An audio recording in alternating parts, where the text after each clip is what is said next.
Okay, so welcome today. I'm Eugenie Lewis. I am with a company called Creative Life Mapping.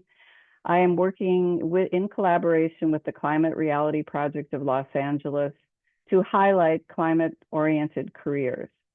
And these are careers that reduce greenhouse gases, they uphold nature, and they improve the health of society.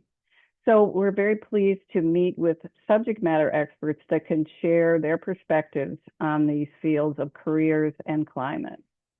And so today I would like to introduce Trevor Lehmann. In a moment, he'll introduce himself, but I just wanted to share that he has been a wonderful friend and colleague who has contributed to my own knowledge around these areas of climate careers, as well as some of the mental health aspects that we are engaged in within the midst of a climate crisis. So Trevor, I'd like to turn this over to you to introduce yourself. Thank you so much, Jeannie. So I generally introduce myself as a bit of a life transitions guy when people ask what I do. I have a master's in education and specializing in counseling psychology. I work at the University of Manitoba doing career development as well as a private practice doing counseling. Another area that I work in is I do a lot of grief and end of life and palliative work, both with the local organization Palliative Manitoba and previously working in hospitals. Beyond that, I am the founding president of the Climate Informed Counselors chapter of the Canadian Counseling and Psychotherapy Association. So I do a lot of work doing workshops and training for counselors and therapists about how to better support clients experiencing climate-related distress, anxiety, grief. Beyond that, I recently hold the position of the Humanist Chaplain at the University of Manitoba, and I'm a member and former chair of the Advocacy and Community Engagement Committee of CIRIC, which is a big Canadian career organization. And so glad to be here. Hopefully I can be helpful. Well, thank you for joining me and taking the time for this interview. I wanted to start off by sharing the wonderful guide that you had created called An Imperfect Guide to Climate and Career, or Career and Climate. So today we'd like to kind of explore a little bit about the fields of career development, as well as, for people that are seeking jobs in this climate space. So before we get into the imperfect guide, I just want to ask you to tell me, well, I guess you have shared some things about your career, but what kind of led you to become a career counselor or a counselor in general? Yeah, so one thing I love about career development is that it's no one's first idea for a job. Like at 18, I didn't go to my parents and say like, Mom, Dad, I'm going to university. I'm going to give my goal is to give career advice to university students. You figure it out by doing. So I actually bounced around a lot. I could do a whole episode on this, but I've had probably 21, 22 jobs. Early on, I wanted to be a video game journalist, got into that, realized I didn't like the work schedule. Worked as a school teacher for a while. But my favorite part of my day when I was teaching was sitting after class and talking to students about what they wanted to do with their life. I was like, I wonder if I could just get paid to do this full time. So then I went and worked at the university for a number of years in a variety of advising roles, and then went back, got my master's degree in counseling, and came back and worked at the Career Development Center there. Um, the and it was kind of a refinement process. I've always been kind of interested in existential questions, questions of meaning and how you spend your one and only life. I got drawn also towards death and dying, and how you manage the finiteness of our existence. I think those questions and those explorations are something that kind of caught me in my kind of early 20s, late teens, and just was always something of infinite interest to me. And how do you apply that knowledge? So those were sort of things that kind of drew me there. I've cared about the climate as something that's an existential threat. You deal with the end of a species, end of planets, stuff like that. And I've been particularly interested in that. I remember, I think it was 2017, 2019, Vice came out with this article where they interviewed a guy who I think he worked in Vancouver, and his whole job was just calculating the odds of societal and civilizational collapse and trying to figure out what a number is a day to day. And I thought, wow, Mhm. that's a really what's that like, right? That got me started thinking about jobs where you're kind of paid to stare into the sun and what that's like.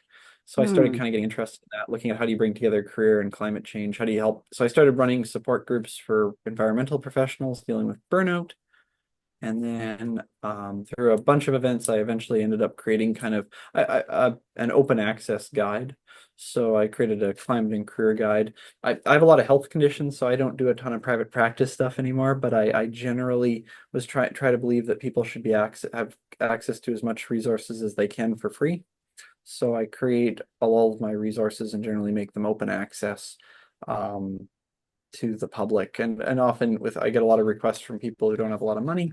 So usually I'll do things like I'll offer, well, read the guide first, because I go through all the assessments that I would normally, a lot of the assessments you'd normally see in career development, free versions of them that are typically very, very effective. And then if they want to have a follow-up session for me, kind of pro bono, I'll usually offer them that.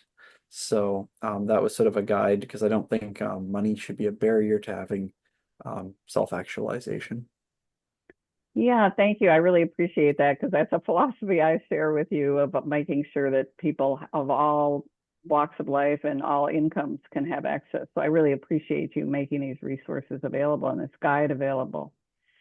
Um, I guess again, just to talk a little bit more about your career, could you describe kind of your daily, your current role, maybe with the University of Manitoba and what your day is like for people that are interested in career counseling?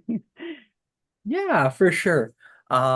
So I mean, my days are pretty varied. I supervise several social work students doing their practicums, but beyond that, I've never really been interested in management. So I see a lot of students. Today I saw several students dealing with a variety of issues. People always associate career with like resume, job search, interview prep, but a lot of the discussions we're dealing with are more of the what should I do with my life?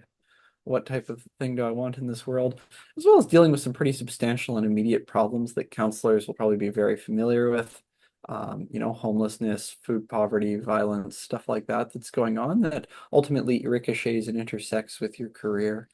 So Hmm. every day is a little bit different, and every conversation's a bit different. I work with a very diverse international student basis. So, I learn little bits here and there about the different areas of India and Nigeria and Pakistan. And you get to learn kind of people's experiences, but also their cultural and family dynamics and how these things play together and really consuming the time they have on this world. Hmm. So typical day, I usually see 3 to 4 clients. I'll sometimes sit in for some supervision. I'll observe people. We maintain a really big resource library, one of the largest occupational libraries in Canada, if not North America, on info. That really tries to comprehensively break down different jobs in terms of whether these jobs, like in Manitoba, where I live, then in Canada, then internationally. So there's always researching new and updating resources, learning about, we have a very strong focus on something called the Holland codes, which means we also pride ourselves in our career information. So if someone names a job I haven't heard of, I was trying to figure out anesthesiology assistant in Canada recently and trying to figure out, is that a physician assistant master? Turned out it was additional training after a respiratory therapist and then or a nurse. So trying to always stay on top of all the different information. You're always learning new stuff though. A while ago, someone asked me how, if I wanted to design artificial limbs, prosthetics for animals or elephants, how would I do that? So what's the process? So it's different every day and you're always learning something new. We work with students everything from first year undergrad all the way to PhD. So you get a little bit of everything, and people of all ages as well. I think we also associate new university with like 18 to 22, and that is certainly a certain population demographic, but we also see 50-year-olds, 60-year-olds, and beyond. Wow, it sounds like quite a variety. And so Yeah. you're engaging about maybe some fairly structured assistance, but it could also be just, like, what am I going to do with my life kind of thing. Yeah. Yeah. Um, Very trying to help break that down into structured ways. If you're looking at it more from how I'd explain to my social work students from consciousness raising. You're also helping break down myths. We have a collective myth in our society, for example, that at 18 you're granted prescience over your future, that you're going to know who you're going to be when you're 40. One of my favorite lines is asking students, I encourage you to ask your parents if they were the same people at 18 as they are now. And when they say no, ask them why they expect you to know. So, there is sometimes trying to break down some of these things and normalize challenges where people often are struggling and thinking they're uniquely um, incompetent or unable when in fact they are just 18. Right, right. I mean, I know a lot of pressure is placed on young people to like know what they want to do with their life, and sometimes they get quite distressed not knowing. So it's nice For that sure. And you. there's so much, and there's and the core issue is that everyone has a career, so everyone has access to feeling like they have an opinion.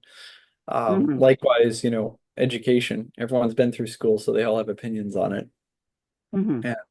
And what works for one person though just doesn't work for the other, and that's sort of part of the beauty of it is the uniqueness of sort of the human experience. What would you consider some of the most challenging parts of your job? I really like my job. I mean, as HR can attest to, probably filling out my timesheet properly. It's That's probably so the funny. hardest. Yeah, or staying organized is always probably one of my biggest challenges, just remembering when things are, and I'm constantly writing to-do lists and losing them. So that's probably like if I mean, my reception is an absolute lifesaver. She's Hmm. just makes my life infinitely easier. So probably that if I'm just being from a straight up, what's the hardest thing I deal with day to day? Organization, personal staying or trying to stay organized. Oh, Uh, okay. the clients are great. You know, Oh. I think that, people bring in really big problems, but like I enjoy the challenge. I enjoy Hmm. the variety of the human experience. Hmm. I never felt particularly burned out. I don't want to dismiss burnout. It's very real. I discuss, career development is we aren't generally mandated, which is really nice. So people come here because they want to. We're also not charging them, so it's not dealing with money or pressure there. So it's often really, really, I mean, people obviously there are personalities that are high conflict and people don't always like get into, don't always like me, and there's sometimes issues around, conflict in the room and stuff or resistance and all that, but that's not um that's part of the territory. That's kind of what I signed up for. And I don't find, and I find those are pretty abnormal. I find usually people's are pretty satisfied with it. Um, if I really had to pick a challenge, students who are really stuck between their life goals and their parents. I think Hmm. sometimes family members can be very, very supportive, but sometimes they pick a job out of a hat that they tell their kid to be it. Um, I'm a big person in like equalizing power, so also I don't love status differences between jobs. I really think that people should be paid the same kind of across the board, generally speaking.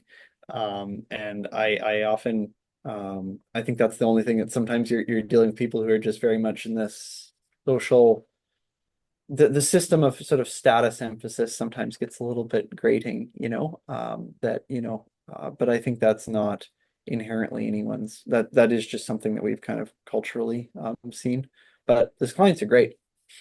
So I hearing you say that's even when people are in college or even beyond undergraduate school, that parents can still wield quite a bit of influence over like a career that they may have picked for someone and that they. Yeah. I mean, particularly if you're coming internationally, you don't have access to your own loans.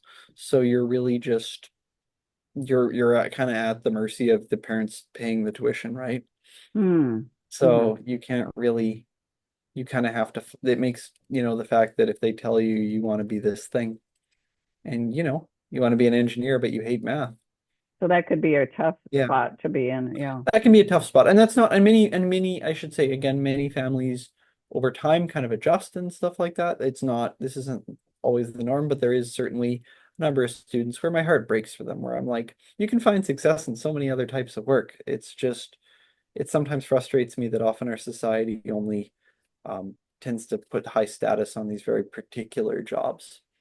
Yeah, that does definitely happen. Um, how do you stay up on the field? I think you touched upon this a little bit, but I know you read a lot, and you are there, and you said you learned a lot from your own clients. Yeah, clients teach me a lot. Uh, beyond that, that's a pretty stock answer though, counselors give. So I'll try to give you something a little bit more unique. Um, I read pretty widely anything that has the word career in it. not a huge fan of like business self-help kind of stuff, but I really like I read pretty a lot of different the cool thing about career is that a lot of different fields have opinions on it and ideas. So there's philosophy. I read The Burnout Society recently. That was good. One of my favorite books that kind of ties into my chaplain work as well as humanist is Martin Haglund, who talks about this life and that people need access to resources and free time if they want to have the freedom to make choices that might benefit their life. Uh, Mm, mm, I really liked, of course, there are classics like David Graeber's I won't swear, but the title of the book is BS Jobs, who's more mm, of an anarchist anthropologist talking about work. I think that's often the how we value it. Anthropology, deep history on work. So anything with career is really good. I'm really liking Bluestein recently, Psychology of Working Theory. So mm. psych, I think it's a cool field that's helpful because don't just read psych, you read psych, anthropology, sociology, political science. You can kind of bring these things together, which is also something I like about climate, that it's very intersectional. You can bring together a lot of different fields on it. It Um, sounds like yeah. you've really integrated a lot of different approaches and directions from different walks of your studies and so forth. You bring a lot to the table. Well, I'd like to kind of move into talking a little bit about the imperfect guide to career and climate that you have published on your website and talk a little bit about that. What inspired you to develop the guide? Yeah, so I was going through some health issues and I kind of thought I wouldn't have more than a few months to live. Unfortunately, those things are still kind of going on, so I don't really, I'm always Hmm. living kind of under the sword of Damocles. But I thought, well, what am I going to write? If I were to want to give someone everything I could give them in career counseling format with short of just my own presence in conversation, what should I do? And I also just was really bothered by the idea of career development, people kind of inherently profiteering off of resources for trying to help people connect to the world, jobs that matter in this world around helping the society.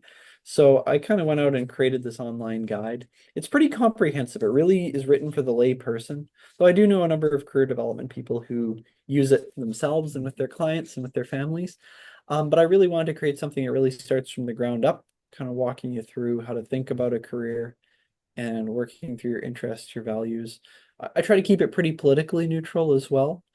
People who know me know my views, but I don't want to impose those directly. So I Hmm. find that the guide can be pretty, there are certainly things that I don't think inherently are political. There are certain aspects that are just facts of society and labor market, but like I generally tried not to make it as like you have to be this type of viewpoint to read this book or to read this guide. It's really meant for, the guide that I would have loved to have seen when I kind of started this journey, and really walks you through the resources. Everything's free of charge, and it also case studies as well. So actually, one thing, I mean, and maybe we can touch upon some of the sections of the guide.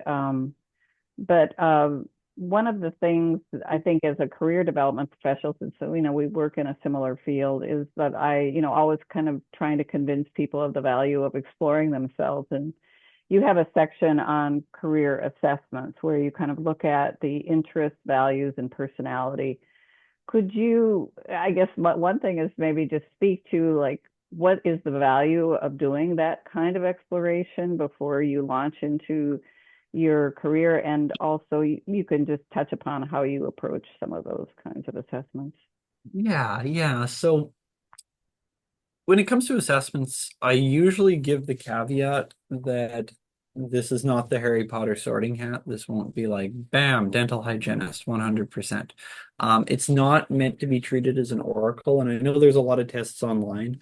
I try to choose ones that are kind of grounded in career, and that have a longer history of use. But I do try to say that these things aren't a complete picture. They are pieces of the puzzle.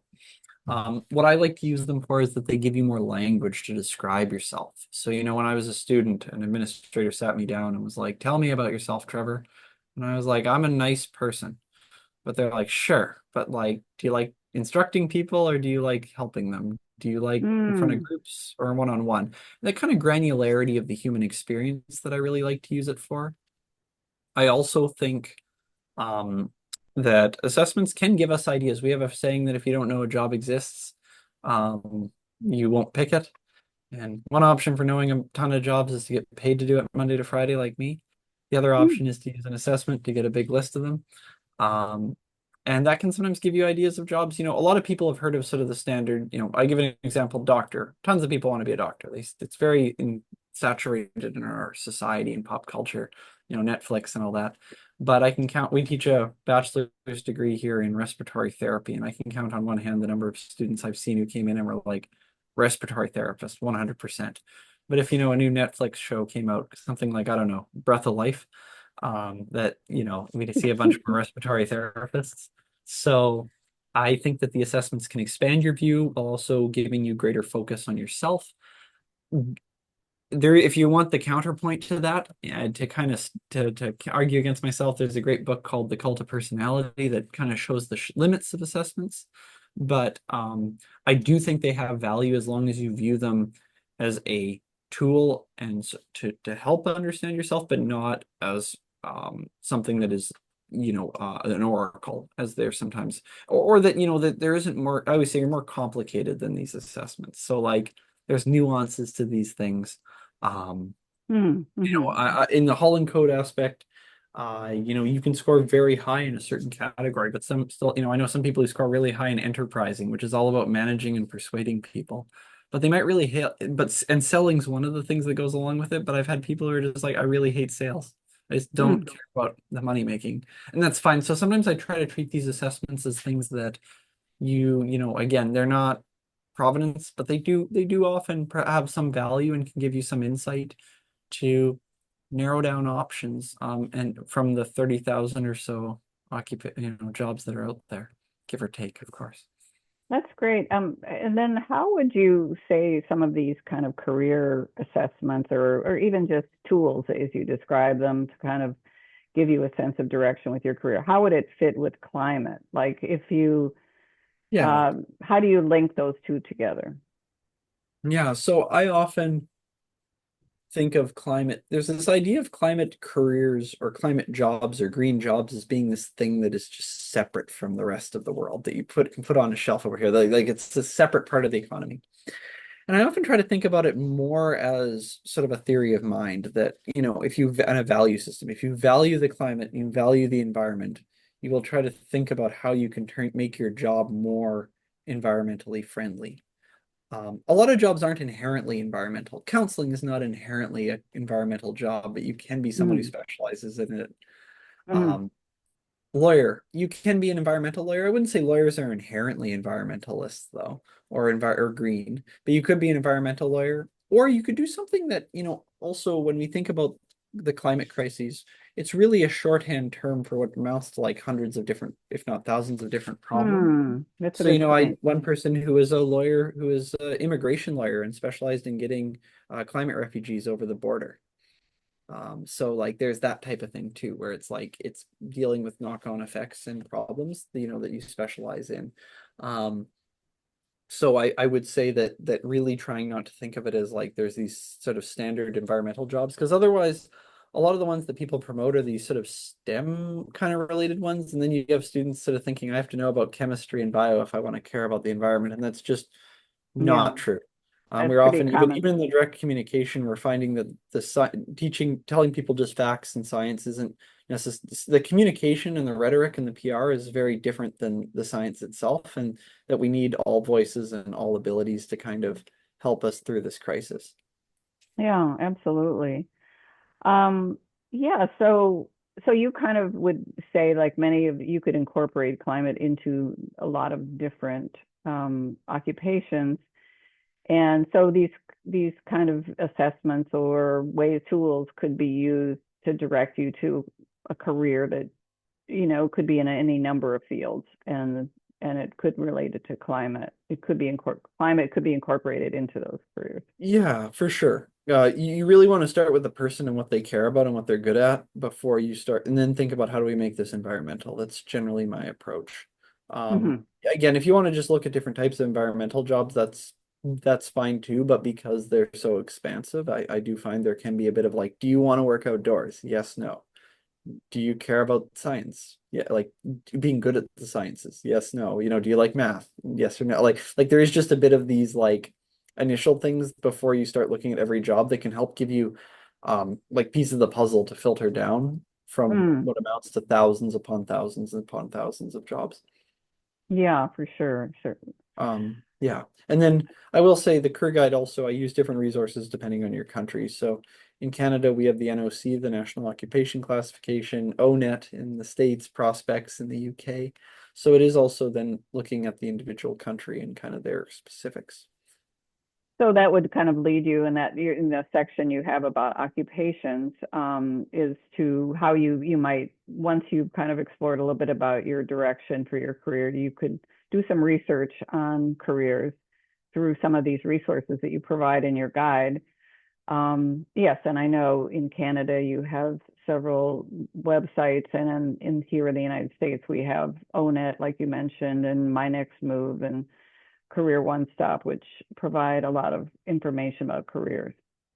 Um, so how, once people kind of maybe get to a point where like they find a job that they're interested in, how do you recommend they go about, like just finding that kind of job, or that kind of, maybe there's several different possible types of jobs. Sorry, could you just, I just need to clarify. Can you repeat the question one more time?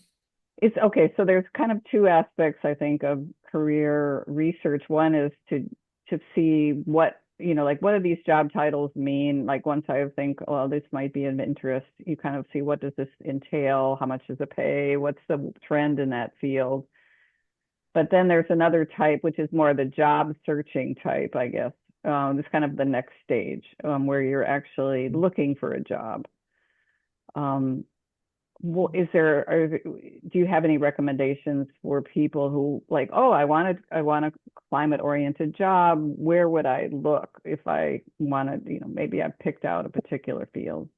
Yeah, again, it really depends on or once you've narrowed it down, like what organizations. I always recommend companies' websites directly. They tend to have more postings there than elsewhere. If we're looking at more general, Eco Canada is not too bad on Canadian website. They have a good career profile section. They have some general job boards.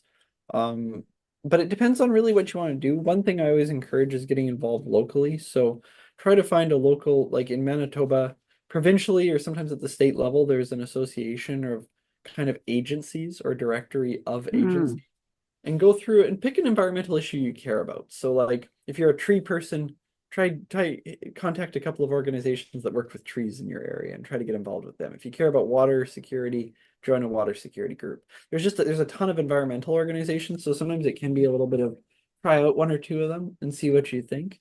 Because it's going to vary a lot. If you like trees and you want to get more into arborist kind of work, then you're looking at arborist job boards, professional associations like of people who work in that field. If you often type in the title of a job and then hit association, you'll usually get a group that you can then talk to and follow up with mm, them about, what they'd recommend getting into the field. But there are just different job boards kind of for these different ones. I've linked to a few of them like Climate Base on my website, but mm, depending on what you want to do, a lot of those job boards sometimes so, there are a bunch of these really general ones out there, but I usually recommend also if you ever hear about a cool job or someone doing something cool, figure out where they work. Do a Google search or look on their LinkedIn, try to figure out where they're working, and then look at the mm. posting there. Good Don't be idea. afraid to reach out to people who are doing jobs that you think are interesting and ask them if they have 20 minutes to chat a bit about their work experience. Great, great. Yeah. Yeah, it's a lot of different ways you can do this. You can go through LinkedIn, you can network with other people. And that's something we're finding here too in the United States with like, we've created a committee on green careers, and a lot of people are interested in how they get involved with these things and how they network with other people, how they can meet other people. And the professional organizations is a great idea. Let's see. So do you have any insight in kind of industry trends in terms of jobs that tend to be, available recently? I know you're in Canada, and here maybe you've observed things in the United States as well. But do you see any trends in terms of directions of I would say some people call it the green economy or job availability in certain careers? Yeah, labor market I tend to kind of withhold much judgment on. Hmm. Ultimately, the prediction of the future, and as the old finance line goes, past performance doesn't guarantee future results. So it's really, really hard to predict, especially at the longer term. More locally, you can certainly do like a search using ONET and stuff to see availability in the next few months or a year within your local area or state. That you could do something like that to do a search on. But it really, really depends. I don't, I know a lot of people talk about AI. Right now, I think there's a lot of noise, not enough signal, so it'll remain to be seen what effect that'll have on the job market, Hmm. um, particularly if we start regulating things more strongly. But it's hard for me to really predict what what we're seeing. We've seen an up and then a crash in tech jobs in some areas of Canada recently.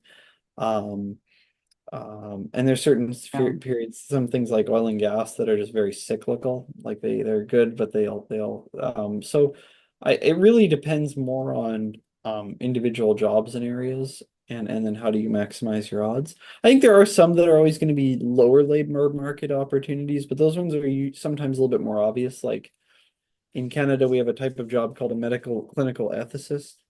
They work at hospitals and provide philosophical and ethically. They have extensive training in philosophy and ethics on how to help reduce burnout and help with a variety of policy things. There's often maybe one of them between two hospitals sometimes. Like there's just not a lot of them, so you might have very few even in a province. Let alone so like things like that are easier to predict because like there might only be three in a province sometimes or 10 in a province, so it's easier to project your odds there, but it's hard, a lot harder with some of these other ones. Hmm. And the Hmm. principles for getting a job still kind of stay the same for that. Even within fields, it's also worth noting, like in certain areas, we've found in some regions, for example, that there's lots of nurses available, but only necessarily for certain roles. ERs, for example, in my area, there's lots of emergency rooms and certain types of medical surgery. But if you want to be a nurse who works for an eye doctor in an eye care clinic, there's not nearly that many postings. Or if you want to be a public health nurse that works for a university, there's not nearly the same demands. So I also say within a job, you have to look at the specialties in the areas because it isn't necessarily even for ones that are seen as high demand, they're not necessarily as high demand as you think. They're often there's sometimes sub job or sub areas within it that are higher demand. Hmm. Yeah, that makes sense. And I know some of these trends, like when you look long term, where they like to make predictions about bright future for this job possibility. I think some of it is kind of what's happening right now, also, and then also what might be happening in the future. And like say you were in high school, it might be longer term potential, like say fields like renewable energy, um, or there might be some things that are more immediately available for people that are looking for a job right now. And actually, that was the next area I just wanted to kind of touch upon. There are different people at different stages of their career development, and I guess I work with people that are, some youth are in even middle school or high school, and they are probably just considering what they might do in the future. And I guess part of my goal has been to see, like, okay, what are the potential jobs, so they don't rule out a climate oriented job, that they might be educated about the possibilities. Um, and then there are college students, which you probably work mostly with, or maybe people that are changing careers. So those are kind of maybe three, maybe you'll think of more than three areas. But what advice would you have for? Let's just start with youth in who are in high school. Let's just take them. How Yeah, would you? Mhm.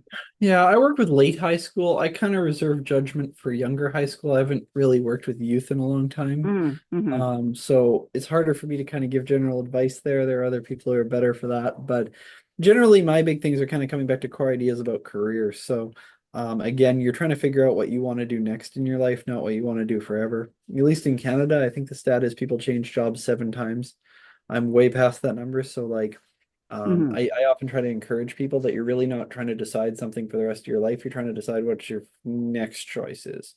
and that, life has, there's certain theories in career development, like chaos theory of careers, that really does sort of a humbleness of, there is just an environment that you're in with a lot of uncertainty, and that you need to be open to that adaptability.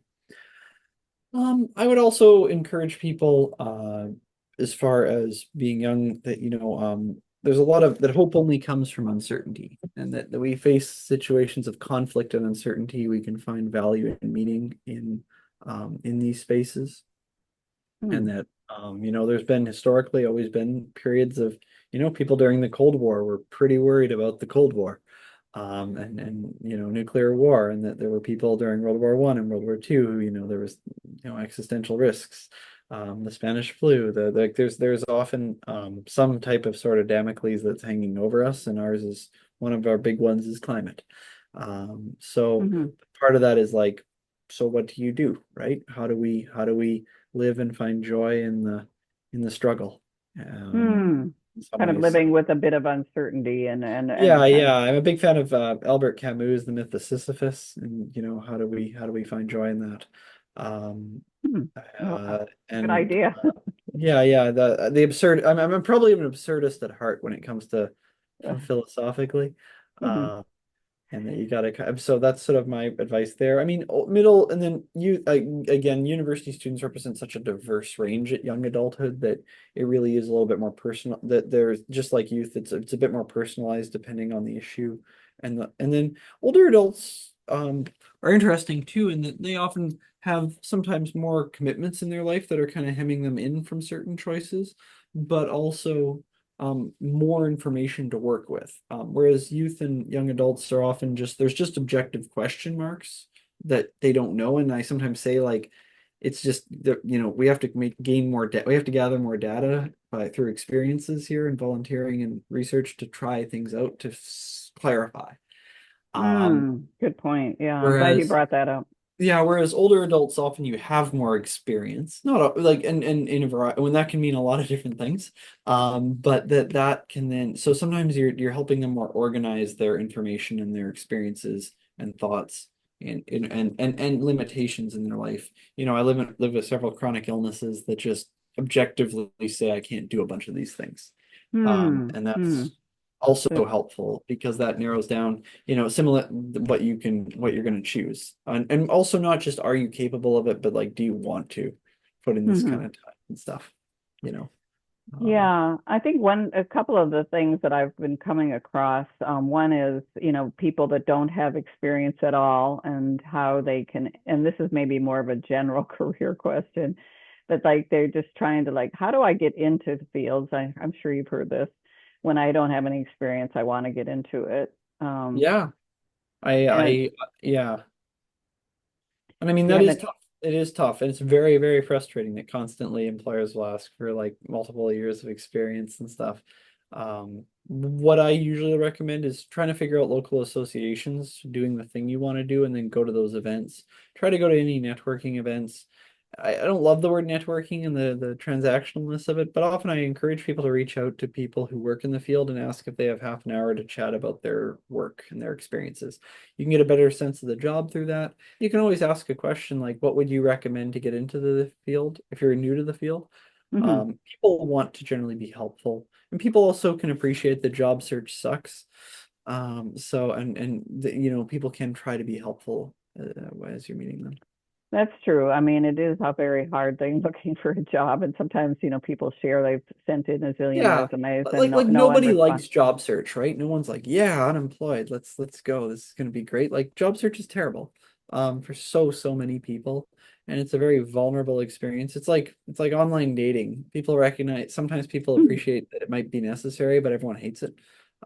So um, Yeah, and I good. think like that with these job search, though, people can appreciate that it's a hard experience for people.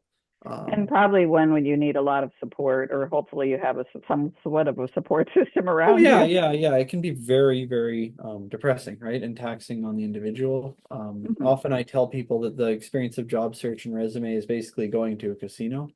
And the differences I'm trying to help you with is figuring out which machine has the best odds or which game has the best odds. Like you can play craps or blackjack where your odds are objectively higher than the slot machine, but you're still playing gambling, right? Like there is no way to guarantee you're going to get a job, but there is ways you can try to stack the odds as much as you can towards your favor. Um, and I I try see. to use that in a way to destigmatize people experiencing failure, like applying Mm-hmm. dozens or hundreds of jobs and not getting hired is not um, an indictment on the person. It's a flawed system that probably the subject of another podcast. Yeah, and maybe one other category is career changers. And I don't know if you have much contact with people like, say, that, I've had people who have worked in marketing and they get to a point where they hit a wall, or in my own experience, I was working for a for-profit insurance company and I hit a wall and decided I wanted to become a social worker. But I mean, where you kind of want to make a change and you have to kind of transact that change. Have you come across that much of people, or have any advice for people that want to change their career? For sure, for sure. I mean, one of the biggest ones we see is a lot of people who've come from another country and are drastically upending everything to make those changes. So I've certainly seen that a lot. I would also just say grief and loss is definitely a piece. There is a bit of processing of it. There's a piece of decision that goes through decision making. Sometimes, of kind of contemplating it and then gradually moving to feeling more self-assured. So sometimes even the assessments we do and stuff will be more focused on, can this maybe just make you feel more confident about what you know about yourself and what you want to do. And also assessing kind of risk tolerance and how much again, people are different, so not everyone has to swing for the fences 100%. I'll often say, what's a way we can test it out? Can we meet with people who do the job? Can we get people to volunteer and try it out before they jump drastically? And then gradually, helping people process those changes and loss, and then they can kind of get to a point where they feel comfortable making that shift. Or it not 100% comfortable, but I often say like 70% of the way there. One of my favorite lines is that I don't expect people to be confident because confidence comes from experience. I expect people to be brave. Yes, we need a lot of being brave. Yeah, because I do certainly get a number of people who've switched jobs, and that's totally fine, but it's also something that never the emotional experience doesn't always go as fast as the as fast as we'd like it to be. I see So, what you just mean. like grief, people want the grief to be over, and it doesn't always go as fast as we'd like. Yeah. Just I guess we'll maybe wrap up here pretty soon. Do you have any other advice that you would give to people who are hoping to make a difference in the climate space with their careers or their volunteer life? Yeah, the only thing I'd leave with is trying to pick a thing or two that you really want to focus on. There, again, climate's sort of shorthand for a lot of things. Mm-hmm. But I would try to pick one or two. I do some of these exercises in my guide around trying to narrow these things down, but really trying to pick a couple of things that you're interested in and knowing that you can always switch them later on. But again, you kind of just like with career, it's not what you're going to work on forever. It's what do you want to do first. And just know that you have to share the glory. There's often this myth that someone's going to come solve all these problems, sort of the great person theory of it all. And that's just not true. I think that group problems deserve group solutions and that you shouldn't necessarily, you can kind of drive yourself mad trying to calculate constantly every single issue in society. And there is a bit of like pick a thing or two and at least and try it out, see how it goes. If you like I it, see. do more of it. If you don't like it, I've same with my volunteering. I volunteer with an end of life organization, Palliative Manitoba, where we do a lot of end of life conversations, grief counseling. Before that, I volunteered with probably a dozen organizations, trying out different types of things to figure out what things I enjoy doing in Interesting. free time Yeah. the most. So, yeah, trying out those things and not being afraid to share the glory with other people who are working on other tasks. That's great. I mean, first of all, I just want to say thank you so much for your not only for you sharing this time for this interview, but also your expertise. And I would just want to reiterate about your guide that it is available. And I think when we publish this conversation, we'll make the link available to this guide, The Imperfect Guide to Career and Climate, which Trevor has authored. And thank you so much, Trevor, for all your time. Happy to be Appreciate here, Jeannie. Thank you. it. Okay.